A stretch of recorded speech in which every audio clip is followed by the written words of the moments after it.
coronavirus, and I guess we can go ahead and take our mask off.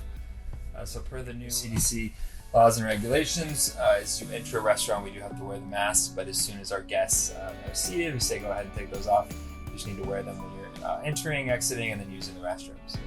So are there any other situations that you've had now with coronavirus inside that you've made it safe for people to dine in?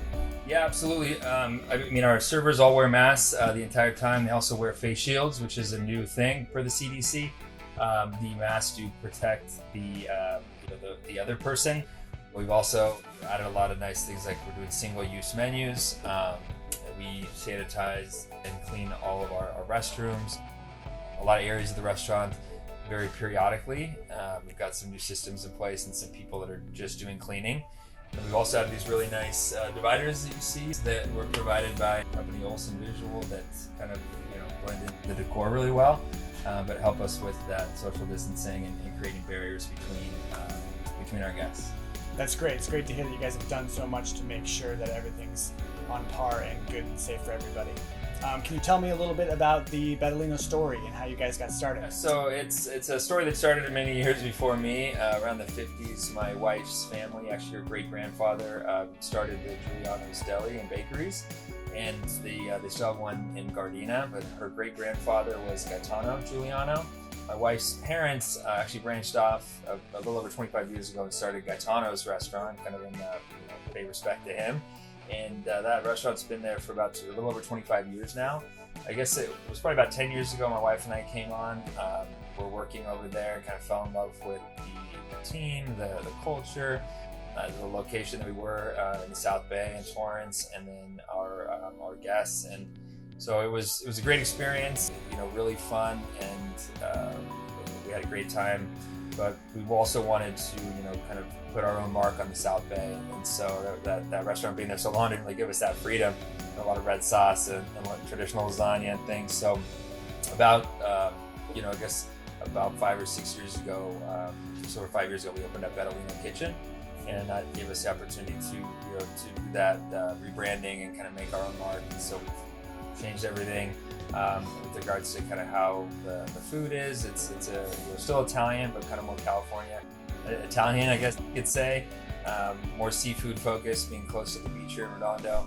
And then we do all homemade pastas and a lot of really fresh ingredients. So it's been a great experience. It was just our opportunity to kind of do our own thing and make our mark on the South Bay. Can you tell me why you guys decided to open in the South Bay? We love our community, our guests, and we've done a lot of different outreach, with them. And with that, we've got a couple of nights that we give back here in the restaurant to different organizations. We do a lot of volunteer work with our team, with different organizations, and so we love that and love being part of our community. And I think the coolest thing that we saw through this whole pandemic was, it's obviously tough times for everybody, and restaurants got hit really hard. But I think that community aspect that we've really developed and fostered here at our restaurant really shined during the pandemic, and we saw a great outreach from our guests, our local people here, that they kept coming in and supporting us, and really allowed us to stay in business and to not have to lose anybody on our team. We look at our team as family, and they definitely come first. And the fact that during this whole thing we didn't have to furlough anybody or lose anybody, it really means a lot. It was because of the community and where we are. Moving forward, what would you say your vision is for Bettolino Kitchen? More restaurants? Potentially, we'll see. It's definitely not an easy industry, especially right now. But we love it. We love being able to put our mark on the South Bay, and everything that comes with it, the family feel from our team to our guests, and all that. And maybe it's more restaurants, maybe a different concept, be more creative. Who knows? What'll come our way. But I think right now, just doing more, being more involved with our community as much as we can, and giving back, and continue to be creative with the menu that we do here, and that's enough for us right now. So if you want great South Bay Italian food, come on down to Bettolino Kitchen here in South Redondo Beach, right next to Riviera Village.